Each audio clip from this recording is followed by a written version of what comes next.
falando em 2026. Muito se fica na dúvida também sobre quanto o julgamento da tentativa de golpe aqui no Brasil vai se estender ou não. Hoje, especificamente, falando em Senado, vai se ouvir lá no STF pelo período da tarde o senador Rogério Marinho prestando o depoimento dele na primeira turma como testemunha, encerrando a participação de todas as testemunhas dos réus do núcleo crucial, aquele núcleo principal dos investigados na ação penal sobre a tentativa de golpe de Estado. Marinho, que foi indicado pelas defesas do ex-presidente Jair Bolsonaro e também do ex-ministro Anderson Torres. E aí a gente já viu aqui, né, Bia, até agora cerca de 50 depoimentos também sendo ouvidos. O que a gente pode esperar para esse encerramento de hoje no balanço? O que foi colhido nessa rodada de depoimentos para a gente seguir daqui para frente com esse julgamento? Olha, Natália, o que a gente ouviu até agora são muitas vezes tentativas aí de amenizar a situação, minimizar, colocar como se não tivesse sido algo realmente articulado, orquestrado, pensado, estruturado de maneira ali profissional para que acontecesse, colocar a coisa com menos gravidade do que ela de fato tem. Mas, a meu ver, nenhum desses depoimentos foi bem sucedido em conseguir diminuir, nenhum desses depoimentos no sentido coletivo, né? O que a gente soube até agora com relação ao que já foi colhido. Foi suficiente para diminuir a gravidade, muito pelo contrário, né?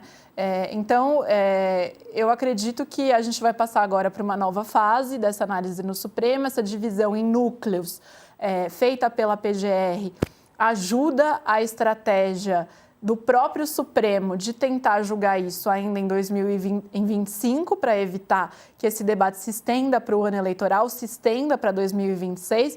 É algo que nos bastidores a Corte vem manifestando, né? Esse desejo de concluir isso ainda neste ano, não passar para o ano que vem.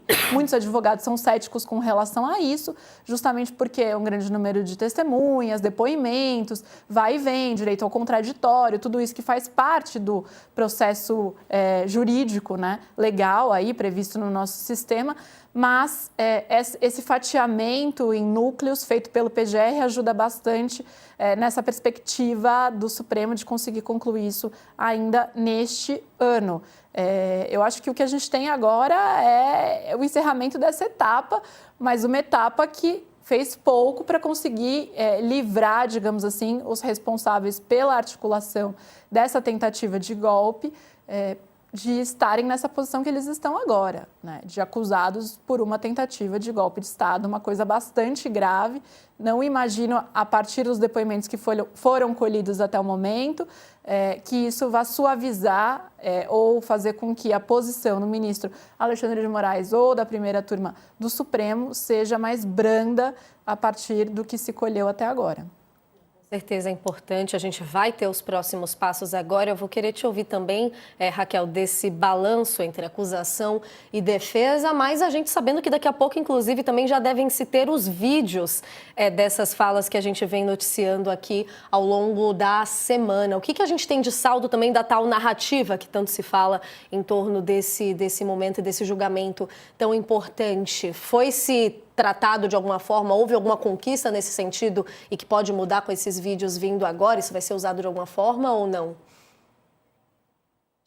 Olha, Nath, uma das falas mais fortes que eu ouvi nesse sentido é da ministra Carmen Lúcia.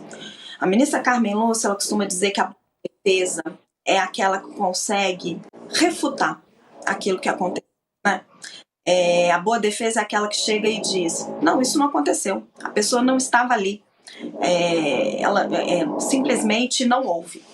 Ninguém conseguiu fazer isso, nenhum advogado conseguiu fazer isso, nenhum advogado refuta a golpe de Estado. Todos nós estávamos lá, todos nós que acompanhamos o 8 de janeiro, ou estávamos lá em Brasília, ou estávamos acompanhando pela ou estávamos fazendo a cobertura, a gente acompanhou o que aconteceu. A gente viu a depredação dos prédios públicos, a gente viu a violência do que aconteceu. Então, assim, por mais depoimentos que tenham sido colhidos, por tudo que tenha sido se falado, ninguém conseguiu refutar o fato. Houve uma depredação grave dos prédios que representam os 3 poderes do Brasil, e aquelas pessoas estavam pedindo golpe de Estado. Este é o fato. O que os advogados fizeram, e é papel dos advogados, foi tentar livrar os seus clientes, ou livrá-los, ou diminuir para eles o peso daquela acusação. Então, foi isso que a gente assistiu nesses depoimentos, né? Ninguém conseguiu refutar o fato que houve uma tentativa de golpe de Estado no Brasil. O que os advogados fizeram, e estão no papel deles, é tentar amenizar a pena ou amenizar a responsabilidade e o envolvimento de cada um dos seus clientes. Isso é um ponto. Outro ponto que ficou muito marcado é a atitude do ministro Alexandre de Moraes. O ministro Alexandre de Moraes, ele está como juiz, né, para ouvir os dois lados.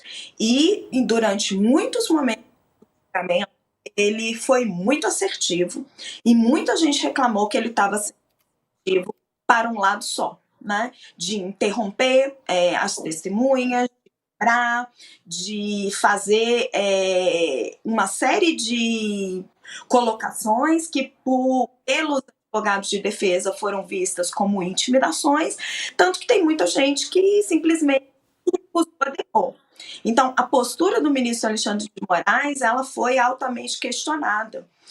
Se por um lado ninguém consegue refutar o fato de que houve uma tentativa de golpe no nosso país, e isso vai ficar muito visível no final desse julgamento, e isso precisa ser punido, a gente precisa, do lado do Supremo Tribunal Federal, a isenção máxima nesse julgamento, para que lá atrás, para que depois, lá no futuro, não fique nenhuma ponta para questionamentos que levem à anulação do processo que está acontecendo agora.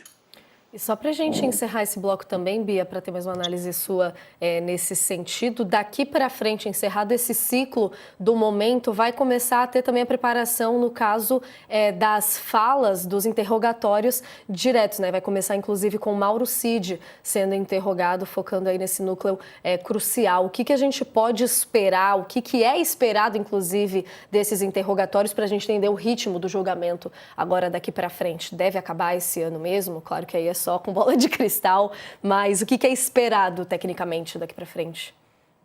Nath, eu acho que com relação ao conteúdo desses depoimentos, né, a gente já viu a manifestação das defesas até agora, então dificilmente os interrogatórios diretos ali dos envolvidos vai mudar em algo a linha de defesa, até porque seria muito estranho, né, se isso acontecesse e provavelmente jogaria contra as próprias pessoas ali. No caso do Mauro Cid, por exemplo, a gente teve a delação dele, então é amplamente ali sabido, basicamente, quais são os posicionamentos. O que a gente assistiu até agora, como a Raquel falou, não é uma tentativa de refutar que houve golpe, mas de tirar de si mesmo a responsabilidade pelo golpe. Cada um está um pouco nessa linha, né? Olha, aconteceu, mas o meu cliente não teve nada a ver com isso.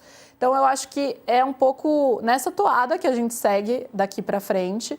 Com relação a timing desses procedimentos, ele depende muito de como a coisa for conduzida também. E é por isso também tão importante, a Raquel vinha mencionando ali a postura do ministro Alexandre de Moraes, também pelo timing, não apenas pelo timing, e não é a questão mais importante, mas o tempo de julgamento, ele também depende de uma condução sem intercorrências, né, por parte do juiz que está conduzindo o processo. Então, cada ato, ação ou omissão por parte do Supremo que seja entendido por algum dos integrantes da defesa desses acusados como um cerceamento de direito, vai ser usado pela própria defesa para questionar, e esse questionamento protela o julgamento, né? Vai deixando cada vez mais longe, porque aí o Supremo vai tendo que analisar e decidir essas questões de andamento processual que vão aparecendo. Então, se alguma testemunha se sentiu intimidada, pode haver um questionamento por parte da defesa no sentido de que a ampla defesa não foi respeitada, isso tem que ser julgado pelo ministro, e assim vai. Então, é por isso que alguns advogados são céticos sobre a possibilidade de conclusão desse caso ainda neste ano, porque há essa série de questões que vão aparecendo no meio do caminho com tantos investigados, com tantos réus, muitas podem proliferar, né? Muitas teses podem se proliferar. Agora, há uma tentativa, sim, de conseguir chegar a um desfecho ainda nesse ano.